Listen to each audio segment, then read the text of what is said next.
In this video, I'm going to look at the tiebreak between Peter Svidler and Wei Yi. I looked at Mamedyarov against Karyakin in another video. You can find that elsewhere. Anyway, they played two 25-minute games, and this was the first one. Svidler with the white pieces, and he faced the Grunfeld. And in this position, I think Wei Yi has a very nice position. You can see these classic Grunfeld bishops raking across the board, the so-called Botvinnik bishops. And here, I think a very nice continuation for black is to play rook d8 to give up a pawn, get rid of the active rook, give up a pawn.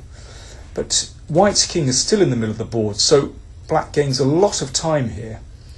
And in this position, I think for a pawn, black has fantastic compensation.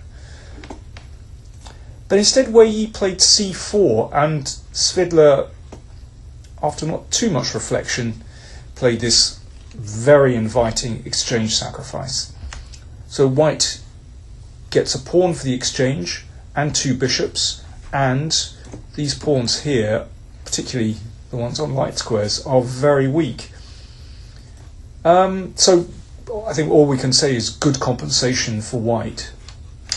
Threat, knight c7, the bishop was knocked back, and rook c8 preventing that, and now king e2.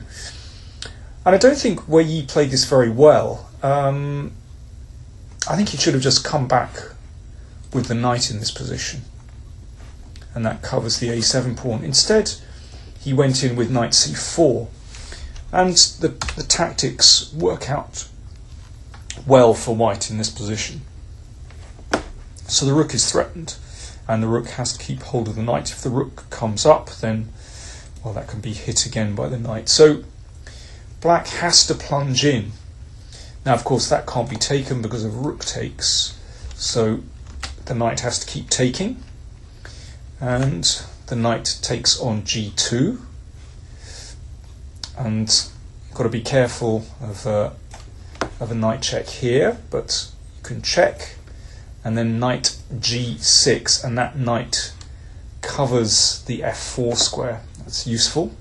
So that means that knight is trapped. So that knight has to be taken, but now white wins the knight back. Well calculated by Svidler.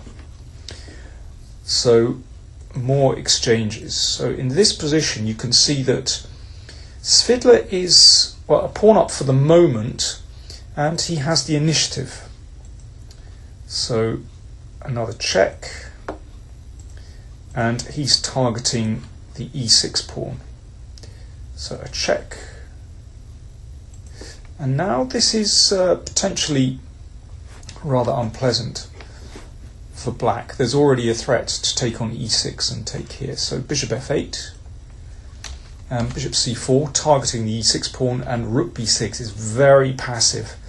And Svidler took the chance to take. And now maybe the best chance is to play f4. And in this case, those two pawns are together, and this looks rather dangerous for black. Instead, Svidler pushed the e-pawn first, driving the knight out of the way, and then f4. But this leaves a gap here. b5 again, where Yi needs counterplay. And now Svidler took the rook. And now it's hard to advance these pawns. Rook d2. Here, I think actually Wei Yi could have played knight c5, and I don't think he should have too many problems holding the draw. Instead, he played b4. He was incredibly short of time. He went right down to almost zero and was just living on his 10-second increment. So here, white wins material. Rook takes. So we have this position. Svidler is the exchange up, but, well, Svidler was running a bit short of time as well, and he couldn't quite do anything with this position.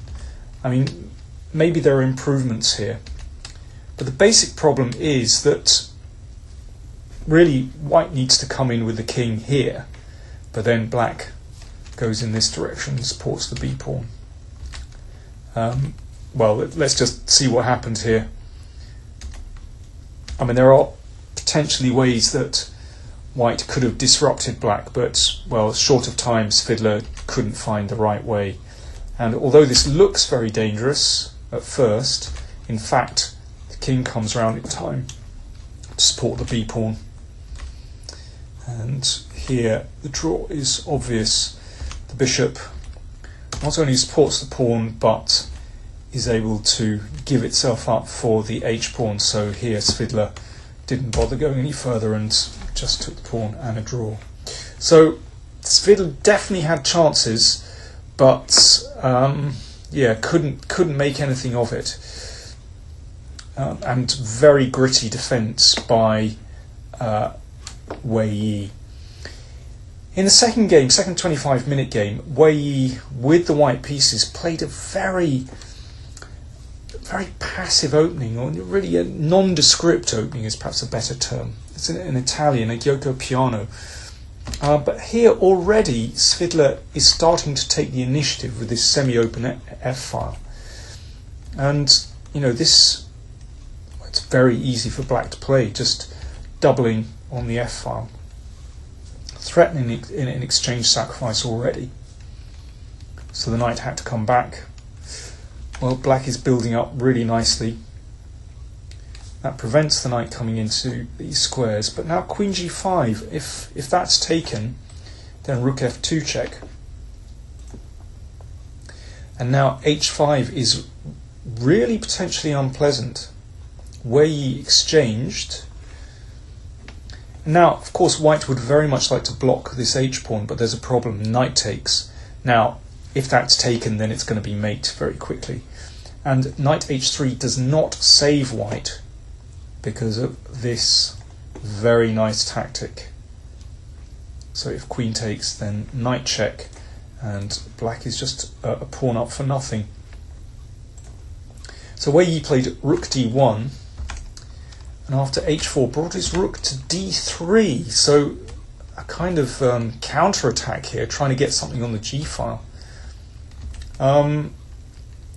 Well, let me get to the crunch position. I mean, it's clear that black stands well. That, I mean, this knight is so much better than the knight on g1.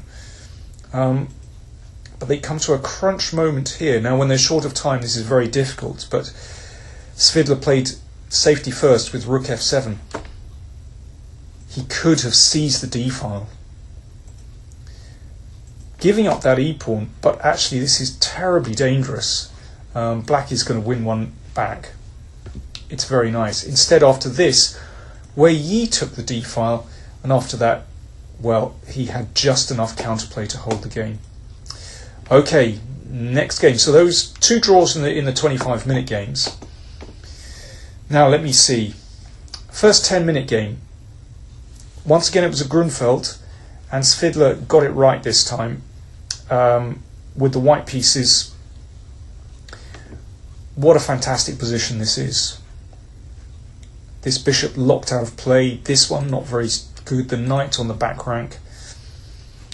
And here Svidler was slightly concerned about knight a5, but he should go for this. He was worried that this bishop was coming out, but after this, followed by b4, white stands very well. He played instead a3, wanting to give the bishop some room on a2, but after g5, suddenly Wei Yi was breaking out, and, well, Svidler actually soon had the worst position. It's incredible. In this position, with the bishop on c6 and white's king slightly exposed, although at the moment this is fine for white. In fact, here it started to turn a bit nasty. In any case, the game ended up a draw. Wei Yi once again incredibly short of time. So the first 10-minute game was drawn. So let me go to the second 10-minute game. All draws so far, but a kind of clear pattern is emerging that Svidler is better, but Wei Yi, short of time and with poor positions, somehow managing to hold on.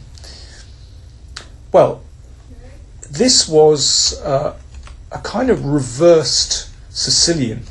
So in this position, well, at the moment it doesn't look like it. Wei Yi, I think, sensibly steered clear of e4 because Svidler's theory is excellent. So in this position, they reached kind of reverse Sicilian. Let me go on just a few more moves very quickly. In principle, white should be more than fine in this position because black can't really demonstrate any kingside attack, so white can simply play very positionally.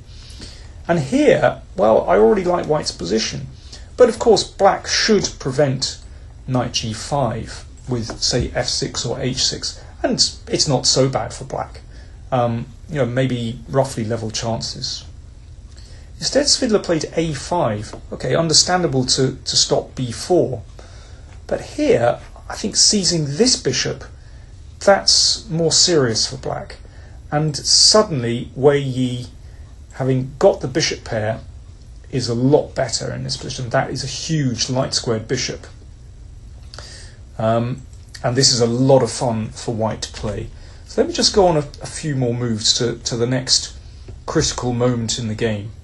So white can build up very easily here. It's this classic Sicilian position where white really has no weaknesses. Well, it seems like no weaknesses. We'll come on to that in a second. And, can slowly gain ground. Look at that fantastic piece.